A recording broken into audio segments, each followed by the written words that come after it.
नमस्कार. मी भाऊ तोरसेकर. तुम्ही बघत आहात प्रतिपक्ष. मित्रांनो, अलीकडच्या काळात राजकारणातली आणि सार्वजनिक जीवनातली संस्कृती आणि भाषा घसरली, अशा गोष्टी आपण माध्यमातून ऐकत असतो. पण घसरवणारे कोण आहेत याच्याबद्दल मात्र वाच्यता केली जात नाही. हा, या नेत्याची भाषा घसरली, त्याची जीभ घसरली, हे सांगितलं जातं. पण मला अशा वेळेला राज ठाकरे आठवतात. राज ठाकरे यांनी 2-3 वर्षापूर्वी कधीतरी सांगितलं होतं, अरे तुम्ही असल्या गोष्टी दाखवायच्या बंद करा, समोरचा बोलायचा बंद होईल. पण प्रश्न असा असतो की भाषा घसरली वगैरे जेव्हा आपण म्हणतो, तेव्हा अशी भाषा चालत नाही हे जेव्हा अनुभवाला येतं, तेव्हा आपोआपच त्या वाटेला माणसं जात नाही. पण आजचे प्रवक्ते नेते ज्या प्रकारची भाषा वापरतात, ते तुम्ही दाखवणार आहात आणि त्यातून खळबळ मारणार आहे. आणि त्या नेत्याला, प्रवक्त्याला जर प्रसिद्धी हवी असेल, तर थोडं वेडं वाकडं काहीतरी केलं पाहिजे, बोललं पाहिजे, असं त्यालाही वाटतं. आणि मग त्या हव्यासापायी माणसं भरकटत जातात. आणि अर्थातच त्यांचा किती फायदा होईल, त्यांच्या पक्षाचा किती फायदा होईल, ही गोष्ट बाजूला ठेवा. पण तात्पुरती खळबळ माजते, चर्चा होते, आणि आपण चर्चेत आहोत याचं समाधान मिळतं. कदाचित त्यामुळे दीर्घकालीन नुकसान पण होत असतं. पण विचार कोण करायला तयार आहे? विचार कोण करायला तयार आहे? एक तुम्हाला आत्ता गोष्ट सांगतो की ज्या वेळेला तो, आपण काय म्हणतात ते, आवेश येतो, अशा वेळेला तुम्हाला भान राहत नाही. आणि मग टाळ्या पडतायत ना. अगदी क्रिकेट मधलं मी नेहमी एक उदाहरण देतो, तो युवराज सिंग अतिशय उत्तम फलंदाज होता. धोनी आणि तो दोघेही समान कुवतीचे फलंदाज. पण टाळ्या पडतायत, लोकांची मागणी आहे म्हणून सिक्सरवर सिक्सर मार, हे करताना भरकटत गेलेला युवराज सिंग हा क्रिकेटमध्ये फार टिकला नाही. पण संयम दाखवून आणि भरकटत न जाता धोनी टिकला. तो आपलं नाव क्रिकेटमध्ये गाजवून गेला. राजकारणात, सार्वजनिक जीवनामध्ये किंवा बोलताना, वक्तव्य करताना, कृती करताना याचं भान प्रत्येकाने ठेवलं पाहिजे. पण अलीकडे जेव्हा घसरलं घसरलं म्हणतात, तेव्हा सगळ्यांचंच भान सुटलेलं आहे. आणि मग त्याचं नुकसान प्रत्येकाला मोजावं लागतं. आणि ज्या काळामध्ये तुम्ही देवेंद्र फडणवीस आहेत किंवा नरेंद्र मोदी आहेत, हे आज यशस्वी राजकारणी म्हणून आपण बघू शकतो. त्यांच्याकडे बघितलं तर भाषा आणि कृती यामध्ये कुठेही आपला तोल जाऊ नये, तोल ढळू नये, याची काटोकाट काळजी घेत असतात. समोरच्यांनी किती चिथावण्या दिल्या तरी आपला तोल ढळू द्यायचा नाही, याची काळजी आपलं देवेंद्र फडणवीस कशी घेतात, हे आत्ता आपण काल परवा मराठा आरक्षण आंदोलनाच्या निमित्ताने बघितलं. अगदी त्यांच्या पत्नीवर, आईवर, कुटुंबियांवर अत्यंत गलिच्छ भाषेमध्ये वक्तव्य केली गेली. पण आपण मुख्यमंत्री आहोत आणि आपण तो तोल सांभाळला पाहिजे, याची काळजी घेणारा माणूस किती यशस्वी होतो बघा. दुसरीकडे नरेंद्र मोदी आहेत, अमेरिकेचा अध्यक्ष म्हणून डोनाल्ड ट्रम्प यांनी जे जे काय उचापती केल्या, त्याला उत्तरही देण्याची तसदी नरेंद्र मोदींनी घेतली नाही. त्यांना डिवचण्याचा प्रयत्न इथल्या भारतातल्या विरोधी पक्षांनी, प्रामुख्याने राहुल गांधींनी केला, की नरेंद्र सरेंडर म्हटलं आणि युद्धविराम झाला वगैरे वगैरे, डिवचलं. पण त्यालाही डोनाल्ड ट्रम्प साठी अपशब्द किंवा अपमानकारक शब्द वापरून नरेंद्र मोदींनी उत्तर दिलं नाही. आपण त्याचे परिणाम बघतोय. जगातला एक सुपर पॉवरचा राष्ट्राध्यक्ष आहे, त्याला पदोपदी थप्पड खावी लागते, तोंडगशी पडावं लागतं. आणि हे सगळं अपशब्द सोडा, साधं प्रत्युत्तर देऊन सुद्धा मोदींनी उत्तर दिलं नाही. आणि हे शिकण्यासारखं आहे.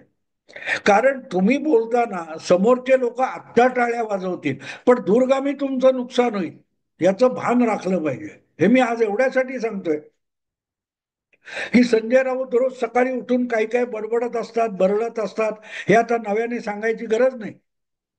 पण ते बरळण्याचं भान सुटलं की काय होतं? त्यांनी ज्या प्रकारे एकनाथ शिंदे यांना शिवराळपणाने आजपर्यंत त्यांच्यावर आरोप केलेत, वक्तव्य केलीत, त्यामध्ये एक नवं वक्तव्य असं आहे की ज्यामुळे ठाण्यातला सामान्य माणूस पण विचलित झाल्याशिवाय राहणार नाही. गोष्ट काय होती की एकनाथ शिंदे यांच्या पक्षाचे जे कुठे पोस्टर वगैरे लागले असतील त्यामध्ये बाळासाहेब ठाकरे शिवसेना संस्थापक आणि शिवसेना प्रमुख यांच्या बाजूला एकनाथ शिंदे यांना गुरु मानतात ते आनंद दिघे यांचा फोटो पोस्टर मध्ये होता.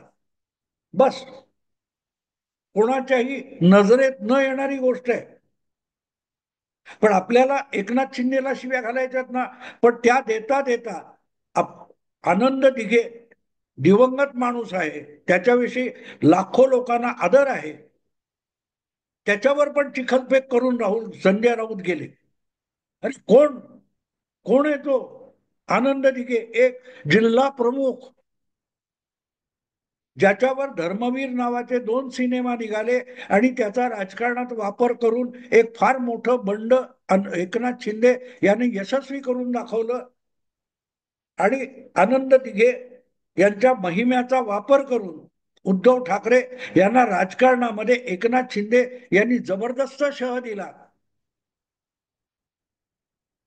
राज्यात जितके एकनाथ शिंदे यांचे आमदार किंवा पदाधिकारी आहेत त्यांच्या प्रत्येकाच्या पोस्टरवर बाळासाहेबांच्या बरोबरीने गेली 3 वर्ष आनंद दिघे यांचा फोटो झळकतो, चेहरा झळकतो. आणि त्यातून एक फार मोठं वलय एक आनंद दिघे यांच्या बाबतीत तयार झाले. पण ठाण्यामध्ये एकनाथ शिंदेमुळे आनंद दिघेंचं वलय नाहीये. आनंद दिघेंचं जे वलय होतं त्याचा फायदा एकनाथ शिंदे यांना राजकारणात झाला आणि त्यांनी तो सिनेमा काढून आपणच आनंद दिघे यांचा कल्याण शिष्य आहोत, सर्वात जवळचा विश्वासू सहकारी होतो, हे जे मत जनमत एकनाथ शिंदे यांनी केलं तयार, त्याचा त्यांना राजकारणामध्ये फार मोठी झेप घ्यायला उपयोग झालेला आहे. आणि त्यामुळे एकनाथ शिंदे तुमचं टार्गेट असेल असायला हरकत नाही. पण एकनाथ शिंदेना जे काय तुम्ही करायला जाताय शिवराळपणा, त्यामध्ये आनंद दिघे या व्यक्तिमत्वाला धक्का लागता कामा नये याची काळजी उभाठा शिवसेनेतल्या प्रत्येकाने घेतली पाहिजे. उदाहरण म्हणून तुम्हाला सांगतो, वलय म्हणजे काय असतं. दुर्गाडी किल्ला, हाजी मलंग हे आंदोलन आनंद दिघे दीर्घकाळ चालवत होते. तितकंच टेंबी नाका या त्यांच्या वास्तव्याच्या जागी दुर्गा मातेची पूजा, दुर्गा मातेची स्थापना, दुर्गोत्सव हा इतक्या मोठ्या प्रमाणावर आनंद दिघेने सुरू केला होता की तो त्यांच्या मृत्यूनंतर सुद्धा जवळजवळ 24-23 वर्षांनी तितकाच जोरात चालू आहे. काल परवाच त्या उत्सवाची सगळी तयारी याविषयी खास पत्रकार परिषद घेऊन उपमुख्यमंत्री एकनाथ शिंदे यांनी माहिती दिली. आणि त्या दुर्गोत्सवाची राजकीय महत्ता समजून या. एकनाथ शिंदे मुख्यमंत्री झाल्यानंतर जो उद्धव ठाकरे यांना दणका बसला होता तो सावरण्यासाठी उद्धव ठाकरे यांच्या सौभाग्यवती रश्मी ठाकरे या त्यानंतरच्या आलेल्या दुर्गोत्सवामध्ये मुद्दाम टेंभी नाक्याच्या दुर्गोत्सवाला देवीचं दर्शन घ्यायला आनंदाश्रमात गेल्या होत्या. आणि इथे तुम्हाला कळतं का यापूर्वी रश्मी ठाकरे किती वेळ ठाण्याला गेलेत मला माहिती नाही. पण एकनाथ शिंदे मुख्यमंत्री झाल्यानंतरच्या नवरात्रोत्सवामध्ये अगत्याने रश्मी ठाकरे या ठाण्याला टेंभी नाक्याला गेल्या होत्या, कारण त्यांच्या त्या दर्शनाला राजकीय महत्व होतं. आनंद दिघे हा फक्त एकनाथ शिंदेचा नाहीये. आनंद दिघे हा बाळासाहेबांचा, शिवसेनेचा आणि उद्धव ठाकरेंचा सुद्धा आहे. किंबहुना आनंद दिघेवर पहिला हक्क हा ठाकरे परिवाराचा आहे हे दाखवण्यासाठीच रश्मी ठाकरे या अगत्याने टेंबी नाक्याच्या दुर्गोत्सवाला गेल्या होत्या. कारण आनंद दिघे यांच्याविषयी त्यांनी जे काय आपल्या 20-30 वर्षामध्ये काम केलं ठाण्यामध्ये, आणि जी ठाणेकरांची आत्मीयता आणि आपुलकी आनंद दिघे यांनी मिळवली, तीच एकनाथ शिंदे यांना उपयुक्त ठरते. तेव्हा त्यांना शह देण्यासाठी आनंद दिघे यांच्या पुतण्याला पुढे आणून उद्धव ठाकरे राजकारणच खेळले. नाहीतर आनंद दिघे यांचा मृत्यू झाल्यानंतर जवळजवळ 20 वर्ष त्यांच्या पुतण्याकडे पक्षप्रमुख असलेल्या उद्धव ठाकरेंनी ढुंकून बघितलेलं नव्हतं. पण आनंद दिघे या नावाचा आणि वलयाचा आपल्यालाही राजकीय फायदा मिळाला पाहिजे, आणि आज जर एकनाथ शिंदे त्याचंच भांडवल करून आपल्याला राजकीय शह देत असेल, तर मग आपला आनंद दिघे याची पुण्याई आपणही वापरली पाहिजे असं उद्धव ठाकरेंना वाटलं. म्हणून दिघेंच्या पुतण्याला जिल्हा प्रमुख करण्यात आलं, किंवा रश्मी ठाकरे या टेंबी नाक्याच्या दुर्गोत्सवाला गेल्या. हे मी तुम्हाला एवढ्यासाठी सांगतो की मला आठवतं, बहुतेक दत्ता तामाणे हे समाजवादी पक्षाचे नेते होते, आमदार पण होते बहुधा, पण दत्ता तामाणेच असावेत मला वाटतं, माझं नाव कदाचित चुकत असेल. पण आनंद दिघे हा शिवसेनेचा असून सुद्धा दत्ता तामाणे हा एक ठाण्यातला मोठा समाजवादी नेता आनंद दिघेला पुत्रासारखा, मुलासारखा मानत होता, अंत्यविधीला पण हजर होता.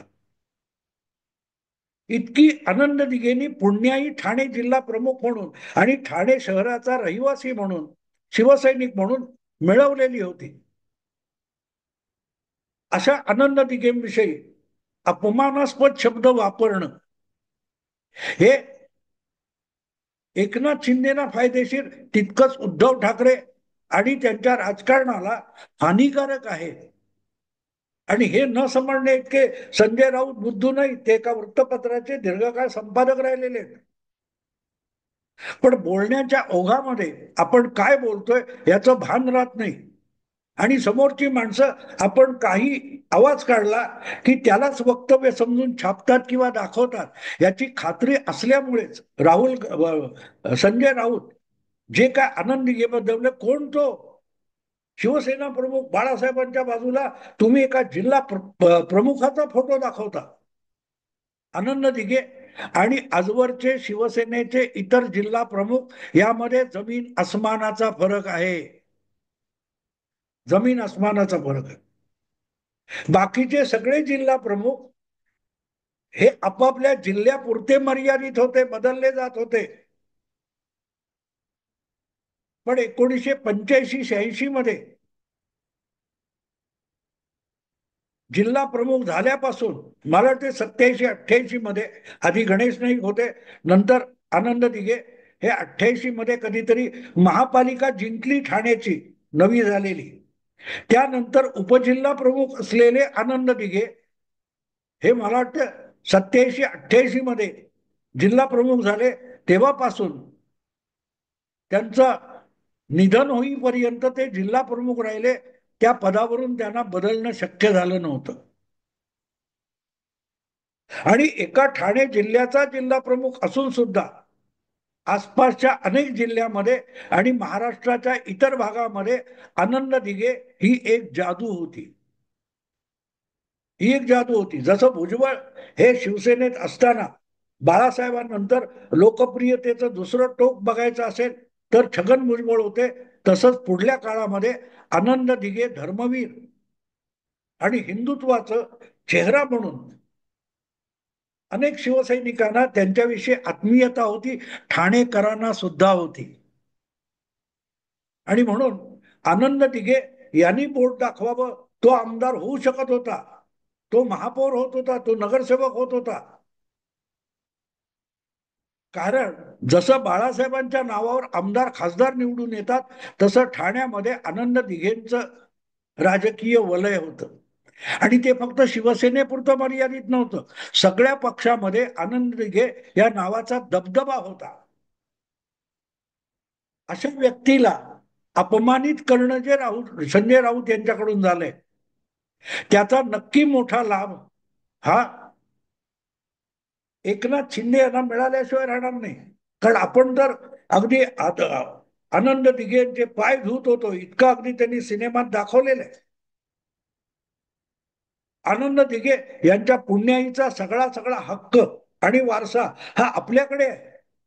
अशा रीतीने स्वतःला एकनाथ शिंदे यांनी ठाण्यामध्ये आणि इतरत्र स्वतःला पेश केलेला आहे.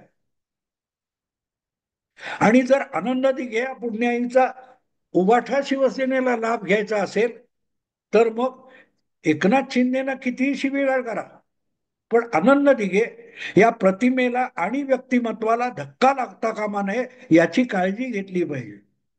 आणि तो जर धक्का लागत असेल तर मग आपोआपच ठाणेकर, प्रामुख्याने ठाण्यातली सगळी जनता ही अस्वस्थ होणार, हे स्वाभाविक आहे.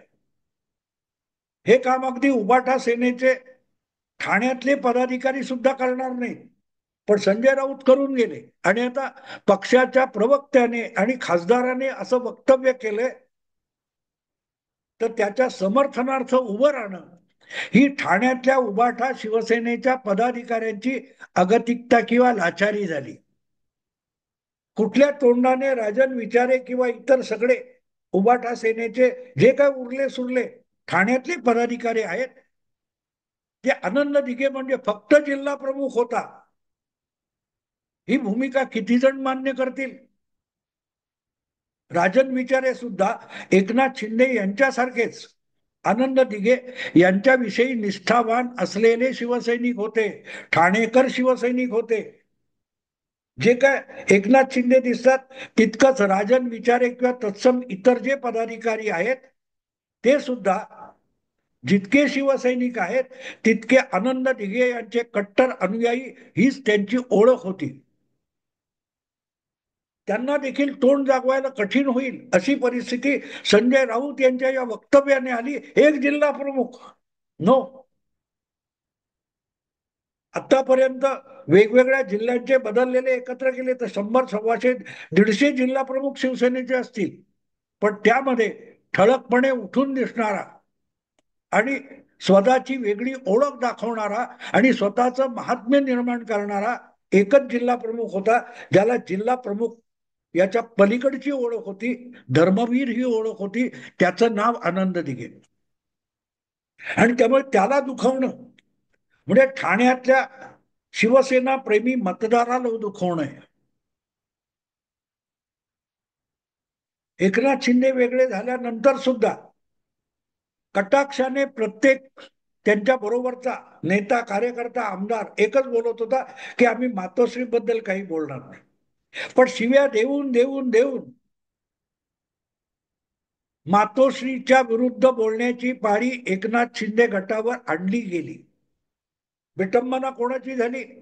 अल्टिमेटली त्या मातोश्रीत वास्तव्य केलेल्या बाळासाहेबांची सुद्धा विटंबना झाली.